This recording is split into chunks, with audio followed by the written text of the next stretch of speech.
नमस्कार दोस्तों, स्वागत है आपका जीके लाइव पाठशाला में। उत्तर प्रदेश पुलिस री एग्जाम के लिए सामान्य अध्ययन के सीरीज में आज आपका जो है 29 नंबर का प्रैक्टिस सेट है। तो प्लीज़ आप लोग वीडियो को लाइक कीजिएगा, चैनल को जरूर सब्सक्राइब कीजिएगा। इससे पहले आपके 28 प्रैक्टिस सेट हो चुके हैं, तो उसे भी आप लोग जाकर जरूर देखिएगा। डिस्क्रिप्शन बॉक्स में उसका लिंक दिया गया और प्लेलिस्ट आप लोग चेक करेंगे तो वहाँ से आपको जो है पूरा का पूरा वीडियो मिल जाएगा। चलिए 29 नंबर प्रैक्टिस सेट के पहले क्वेश्चन से शुरुआत करते हैं। दिया गया है, ग्राम पंचायतों के सदस्यों का कार्यकाल कितने साल का होता है। सिंपल सा क्वेश्चन है, सभी को जानकारी होती है। यह जो है 5 वर्ष का होता है ग्राम पंचायत के सदस्यों का कार्यकाल। अगला प्रश्न है, उच्च न्यायालय के न्यायाधीश को शपथ कौन दिलाता है। यह भी बिल्कुल जो है हलवा टाइप का क्वेश्चन है। जवाब इसका हो जाता है ऑप्शन सी, राज्यपाल जो है शपथ दिलवाता है उच्च न्यायालय के न्यायाधीश का। यहीं बात करते हैं सर्वोच्च न्यायालय के न्यायाधीश को, तो जो है आपका राष्ट्रपति शपथ दिलाता है। दोनों बातों को आप लोग ध्यान में रखिएगा, कोई भी आपके पेपर में पूछा जा सकता है। बढ़ेंगे अगले प्रश्न की तरफ। यहां पर दिया गया है, किसी राज्य के राज्यपाल किसके प्रयास पर्यंत जो है बने रखते हैं, यानी किसके जो है प्रसाद पर्यंत जो है राज्यपाल अपने गद्दी पर बैठे रह सकते हैं। जवाब हो जाता है राष्ट्रपति। राष्ट्रपति के जो है प्रसाद पर्यंत ये लोग जो है अपने पद पर रह सकते हैं। अगला प्रश्न है, निम्नलिखित में से कौन से सोशल मीडिया में आप एक दूसरे को देख सकते हैं और बात कर सकते हैं। तो यह जो है विवादित टाइप का क्वेश्चन है, क्योंकि व्हाट्सएप पे भी एक दूसरे से देख कर बात करते हैं, इंस्टाग्राम पे भी करते हैं, स्काइप पे भी करते हैं। लेकिन अगर देखा जाए कि सिर्फ वीडियो कॉलिंग की बात की जाए, सिर्फ और सिर्फ वीडियो कॉलिंग, तो यहाँ पर जो है स्काइप का आ जाता है नंबर, तो इसी को हम लोग सही लगाएंगे। क्योंकि अगर देख कर बात कर सकते हैं तो आप व्हाट्सएप पे भी कर सकते हैं, इंस्टाग्राम पे भी कर सकते हैं, लेकिन सिर्फ वीडियो कॉल की बात करते हैं तो वो आपका स्काइप पर ही होता है। इसे भी ध्यान रखिएगा, क्योंकि जब से ये सब ऐप नहीं आए थे सबसे पहले स्काइप चल रहा है, आप लोग जानते ही होंगे। अगला प्रश्न है, कंप्यूटर तकनीकी की 5वीं पीढ़ी किस पर आधारित है। जवाब हो जाता है ऑप्शन सी, यह जो है आपका ultra large scale integration micro processor पर आधारित है। ऑप्शन नंबर यहां से सी आपका सही हो जाएगा। 6ठे नंबर का प्रश्न है, निम्नलिखित में से चाइना मैन किस खेल से संबंधित है। सिंपल सा क्वेश्चन है, चाइना मैन गेंदबाज होते हैं और जो कि क्रिकेट से संबंधित है। तो जाएगा आपका ऑप्शन बी, क्रिकेट। जैसे आप लोग कुलदीप यादव जी का नाम सुने होंगे, यह जो है एक चाइना मैन गेंदबाज है। ऑप्शन नंबर यहां से बी आपका सही हो जाएगा। अगला प्रश्न है, इंपॉर्टेंट क्वेश्चन है, बहुत बार पूछा गया है। मधुशाला हो गया, मधुबाला हो गया, सबके बारे में पूछा जाता है, यह किसकी रचना है। उत्तर प्रदेश के पुलिस के जो है पेपर में क्वेश्चन कई बार आ भी चुका है। जवाब हो जाएगा ऑप्शन डी, यह जो है हरिवंश राय बच्चन जी की जो है कृति है मधुशाला। अगला प्रश्न दिया गया है, प्रतिवर्ष प्रसिद्ध सूफी संत हाजी वाजिद अली शाह की मजार का मेला कहाँ लगाता है। तो हाजी वारिस अली शाह की अगर हम बात करते हैं तो इनकी जो है मजार आपका देवा शरीफ में है। देवा शरीफ मेला लगता है। ऑप्शन नंबर यहां से सी सही हो जाएगा। अगला प्रश्न है, उत्तर प्रदेश को पहले संयुक्त प्रांत के रूप में जाना जाता था, इसे किस वर्ष जो है उत्तर प्रदेश नाम दिया गया। तो आपको पता है जो है 1950 के पहले उत्तर प्रदेश जो है संयुक्त प्रांत नाम से जाना जाता था। 1950 के बाद जो है इसका नाम उत्तर प्रदेश पड़ा है। तो आपका जवाब ऑप्शन यहां से सी सही हो जाएगा, 1950।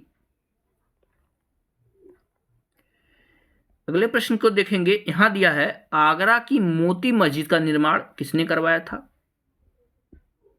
तो इसका निर्माण जो है शाहजहां ने करवाया था। ऑप्शन यहां से आपका बी सही हो जाएगा। नेक्स्ट क्वेश्चन, महर्षि वाल्मीकि का आश्रम कहां पर स्थित है। 11 नंबर का प्रश्न है। इसका जवाब हो जाता है आपका ऑप्शन बी, महर्षि वाल्मीकि का जो है आश्रम बिठूर में है। यहां से आपका बी ऑप्शन सही हो जाएगा। अगले प्रश्न की तरफ बढ़ें। यहां पर दिया गया है आगरा लखनऊ एक्सप्रेसवे हाईवे की लंबाई कितनी है। तो इसकी लंबाई कुल की अगर हम बात करते हैं तो हो जाएगा 300 किलोमीटर है लखनऊ आगरा एक्सप्रेसवे की लंबाई। नेक्स्ट क्वेश्चन है उत्तर प्रदेश के उद्योग बंधु की शाखा संरचना है। तो इसकी संरचना की अगर हम बात करते हैं तो कुल जो है 3 शाखाएं इसकी हैं। ऑप्शन यहां से बी आपका सही हो जाएगी। अगले प्रश्न में दिया गया है उत्तर प्रदेश का कौन सा जनपद लुगदी कागज और गत्ते के उत्पादन के लिए प्रसिद्ध है। जवाब हो जाता है आपका ऑप्शन नंबर बी, बिजनौर जो है कागज की लुगदी के लिए जाना जाता है। इस बात को ध्यान में रखिएगा। आगरा की यही बात करते हैं, चमड़े के लिए जाना जाता है, पेठा के लिए जाना जाता है आगरा, इसे भी आप लोग ध्यान में रखेंगे। नेक्स्ट क्वेश्चन में है उत्तर प्रदेश के उच्चतम औद्योगिक वृद्धि दर अंकित की जाती है। जवाब हो जाएगा ऑप्शन नंबर यहां से सी, 10वीं पंचवर्षीय योजना में उत्तर प्रदेश ने सबसे ज्यादा औद्योगिक विकास किया था 10वीं पंचवर्षीय योजना में। ऑप्शन नंबर यहां से सी सही हो जाएगा। और कुल औद्योगिक विकास की अगर बात करते हैं तो दूसरी पंचवर्षीय योजना में आई थी औद्योगिक विकास, जिसे औद्योगिक क्रांति भी कहते हैं। प्रथम पंचवर्षीय योजना की अगर हम बात करते हैं तो यहां पर जो है कृषि का विकास किया गया था। सारे के सारे क्वेश्चन जो है आपके पेपर में आते हैं। और यही बात करते हैं योजना आयोग, जिसके द्वारा पंचवर्षीय योजनाओं को सृजित किया जाता था, उसे अब बंद कर दिया गया। उसकी जगह पर जो है नीति आयोग ला दी गई है। इस बात को भी आप लोग ध्यान में रखिएगा, ये भी क्वेश्चन कई बार पूछा जाता है। अगला प्रश्न है 2011 की जनगणना के अनुसार उत्तर प्रदेश के किस जिले की जनसंख्या सबसे ज्यादा है। इसका जवाब हो जाता है ऑप्शन सी, इलाहाबाद की जनसंख्या सबसे ज्यादा है जो है जनगणना 2011 के अनुसार। अगला प्रश्न है किसी व्यक्ति के एक देश से दूसरे देश में जाकर रहने की क्रिया को क्या कहा जाता है। क्या उसे जो है अभ्यंतर प्रवास कहा जाता है, दो सिद्धि कहा जाता है, अप्रवास कहा जाता है या विनिमय कहा जाता है। जवाब हो जाएगा इसे जो है अप्रवासन कहा जाता है, यानी इमिग्रेशन। अप्रवासन जो है नाम आप लोग बहुत कम सुने होंगे, लेकिन इमिग्रेशन का नाम जो है अधिक से अधिक सुनाई देता है, तो इसे ही इमिग्रेशन कहा जाता है। 18 नंबर का क्वेश्चन दिया गया वन अनुसंधान संस्थान कहां पर स्थित है। सिंपल सा क्वेश्चन है, यह जो है आपके देहरादून उत्तराखंड में स्थित है वन अनुसंधान संस्थान। नेक्स्ट क्वेश्चन दिया गया है यहां पर 19 नंबर के प्रश्न को देखेंगे। दिया गया है सादिया और धुबरी के बीच राष्ट्रीय अंतर्देशीय जलमार्ग किस नदी पर स्थित है। जवाब हो जाता है यहां पर ऑप्शन सी, यह जो है आपके ब्रह्मपुत्र नदी पर बना है। नेक्स्ट क्वेश्चन की अगर हम बात करें तो यहां पर दिया गया है निम्नलिखित में से प्रायद्वीपीय भारत की सबसे बड़ी नदी कौन सी है। तो इसके जवाब में हम देखेंगे गोदावरी नदी। ऑप्शन यहां से आपका बी सही हो जाएगा। दक्षिण भारत की जो है सबसे बड़ी नदी गोदावरी है। इसे जो है दक्षिण की गंगा भी कहा जाता है, इस बात को भी ध्यान रखिएगा। अगला प्रश्न है फंड यानी जो निधियां होती हैं जो विशेष रूप से सरकारी प्रतिभूतियों के निवेश होते हैं, उन्हें क्या कहा जाता है।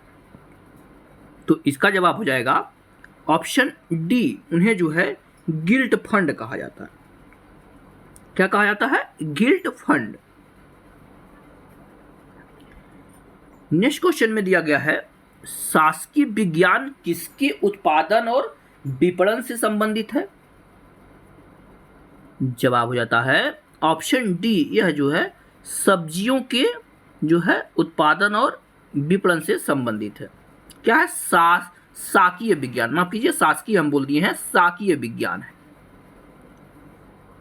अगला क्वेश्चन निम्नलिखित में से कौन सा बैंक भारत का सबसे बड़ा पुराना सार्वजनिक बैंक है। सबसे बड़ा भी है और सबसे पुराना भी है। जवाब हो जाएगा आपका ऑप्शन नंबर यहां से सी से होगा इलाहाबाद। माफ कीजिए, बड़ा की बात नहीं हो रही है, सबसे पुराने की बात हो रही है, तो हो जाएगा आपका इलाहाबाद बैंक सबसे पुराना है।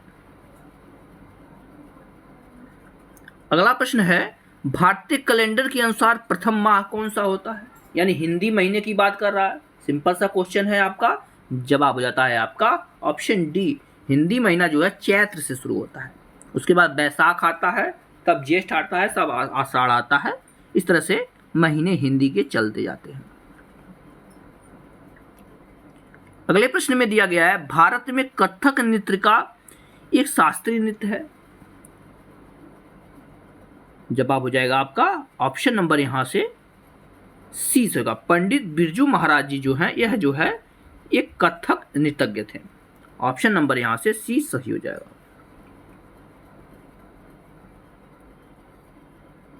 अगले प्रश्न में दिया गया है, लक्षद्वीप के लोग मलयालम के अलावा दूसरी कौन सी भाषा बोलते हैं? जवाब होता है ऑप्शन बी, एक महल भाषा होती है, वो भी ये बोलते हैं। मलयालम भी बोलते हैं और महल भाषा बोला जाता है लक्षद्वीप के लोगों के द्वारा। अगला प्रश्न है, अंग्रेजों ने सूरत में अपनी पहली फैक्ट्री किसके अनुमति से स्थापित की थी? जवाब हो जाएगा जहांगीर की अनुमति से जो है सबसे पहली फैक्ट्री अंग्रेजों की सूरत में लगी थी। एक क्वेश्चन देखिए यहीं से क्लियर हो जाए, अंग्रेजों ने सबसे पहली फैक्ट्री कहाँ लगाई थी? सूरत में। और एक क्वेश्चन कई बार पूछा भी गया है। अगले प्रश्न में दिया गया है, माफ कीजिएगा,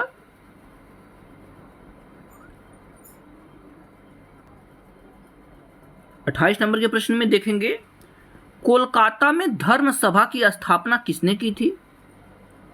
तो यह किया थे आपके गोपी मोहन देव जी।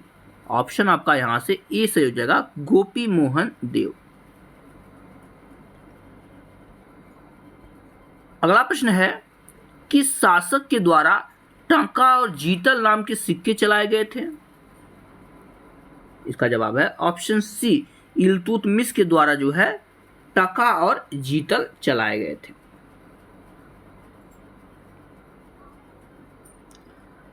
नेक्स्ट क्वेश्चन है, ताजमहल बेरंग क्यों हो रहा है? यानी ताजमहल के जो है रंग खराब होने का कारण क्या है? यह क्वेश्चन पिछली बार उत्तर प्रदेश पुलिस के पेपर में पूछा भी गया है। जवाब होता है आपका ऑप्शन डी, अम्लीय वर्षा के कारण जो है ताजमहल का रंग जो है खराब हो रहा है, एसिड रेन के कारण।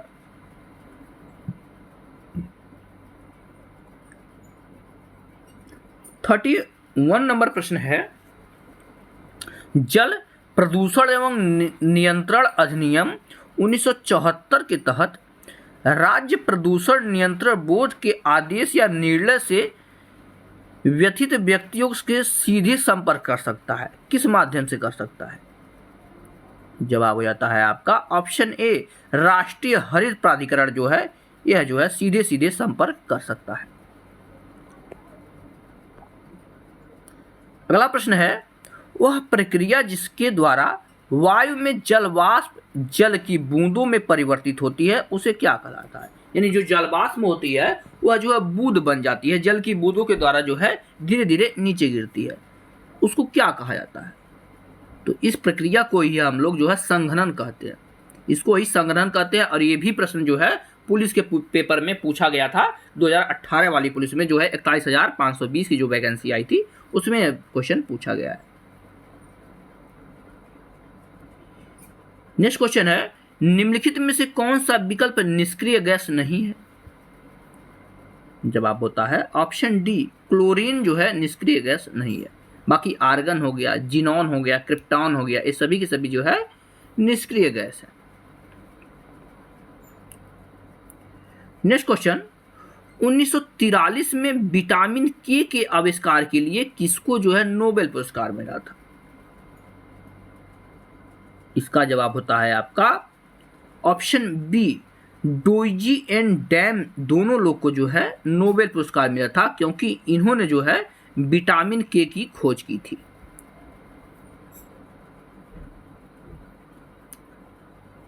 नेक्स्ट क्वेश्चन, खून के लाल कण कहां बनते हैं?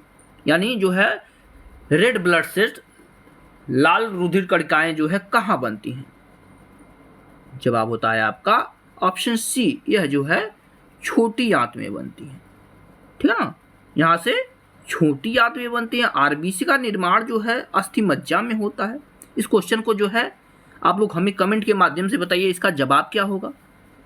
आप लोग हमें कमेंट के माध्यम से बताइए, क्योंकि जो है इस क्वेश्चन पे जो है हम कंफ्यूज, छोटी आंत में तो इसका निर्माण बिल्कुल नहीं होता है। 35 नंबर का क्वेश्चन है।